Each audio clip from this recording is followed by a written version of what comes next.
Prajin C Kannan നമ്മളോടൊപ്പം ചേരുന്നുണ്ട്. പ്രജിൻ, വളരെ പ്രയാസമാണല്ലോ ഈ ഇസ്രയേലിന്റെ ഒരു ഡ്രോൺ ആക്രമണമാണ് ഇപ്പോൾ ദോഹയിൽ ഉണ്ടായിരിക്കുന്നത് എന്ന് വിശ്വസിക്കാൻ. അത് ഏറെക്കുറെ അസാധ്യമാണെന്ന് നമ്മൾ പറയേണ്ടി വരും. അങ്ങനെയാണെങ്കിൽ ഏത് സ്വഭാവത്തിലുള്ള ഒരു ആക്രമണമാണ് ദോഹ കേന്ദ്രീകരിച്ച് ഇപ്പോൾ ഇസ്രായേൽ നടത്തിയിരിക്കുന്നത്?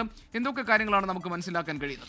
ഗോപി, നമുക്ക് ലഭിക്കുന്ന വിവരങ്ങളനുസരിച്ച് എയർ സ്ട്രൈക്ക് ഉണ്ടായി എന്നാണ് പ്രാഥമികമായി വന്നത്. പക്ഷേ ഇപ്പോൾ ഗോപി സൂചിപ്പിച്ച ഏറ്റവും പ്രധാനപ്പെട്ട കാര്യം, ഈ അവിടെയുള്ള രഹസ്യ ഏജൻസികൾ, നമുക്കറിയാം മൊസാദിന്റെയൊക്കെ ഓപ്പറേഷൻ എന്താണെന്ന്, മറ്റ് രാജ്യങ്ങൾക്കകത്തേക്ക് കടന്നു കയറി കൃത്യമായി ഓപ്പറേഷൻ നടത്താൻ കഴിവുള്ളതാണ് മൊസാദിന്റെയൊക്കെ രീതി. അതുകൊണ്ട് തന്നെ അത് തള്ളിക്കളയാൻ കഴിയില്ല. പക്ഷേ നെതന്യാഹു ഇപ്പോൾ പറഞ്ഞ കാര്യവും ഇസ്രയേലിലെ മാധ്യമങ്ങൾ പറഞ്ഞ കാര്യവും ചേർത്ത് വായിക്കേണ്ടതുണ്ട്. നെതന്യാഹു പറയുന്നു ഇതിൽ മറ്റാരുടെയും പങ്കാളിത്തമില്ല, ഇത് ഞങ്ങൾ മാത്രം നടത്തിയൊരു ഓപ്പറേഷനാണെന്ന് ഈ ഘട്ടത്തിൽ തന്നെ പറഞ്ഞിരിക്കുന്നു എന്നത് തന്നെ ഒരു അസാധാരണത്വമുണ്ട്.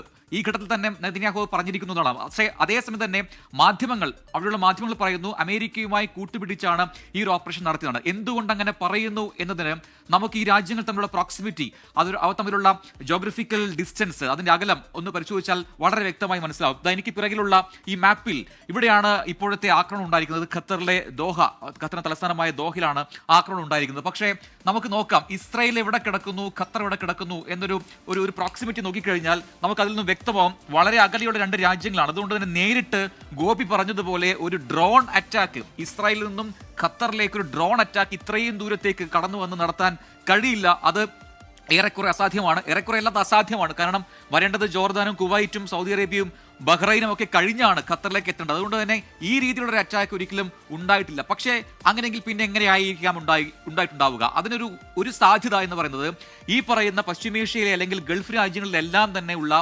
US മിലിറ്ററി ബേസുകൾ കേന്ദ്രീകരിച്ചാണ്.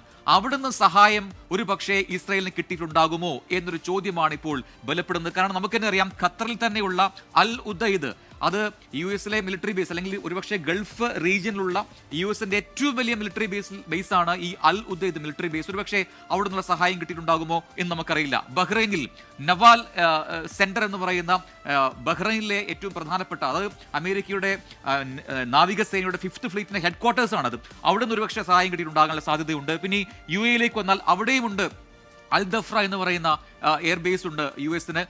ഇനി കുവൈറ്റിലേക്ക് വന്നാൽ അൽ ജഫ്ര എന്ന് പറയുന്ന എയർബേസ് ഉണ്ട്. അങ്ങനെ എല്ലാ രാജ്യങ്ങളിലും അമേരിക്കയ്ക്ക് കൃത്യമായ മിലിറ്ററി ബേസുകളുണ്ട്. ഒരു പക്ഷേ അവിടെ നിന്ന് സൗഹൃദ രാജ്യമായ ഇസ്രായേലിന് വേണ്ടി അമേരിക്കയുടെ സഹായം കിട്ടിയിട്ടുണ്ടാകുമോ എന്ന സാധ്യത ബലപ്പെടുന്നുണ്ട്. അതുകൊണ്ട് തന്നെ ആയിരിക്കണം ഒരുപക്ഷെ ഇസ്രായേലി മാധ്യമങ്ങൾ അത്തരത്തിലുള്ള റിപ്പോർട്ടുകൾ നൽകുന്നത്.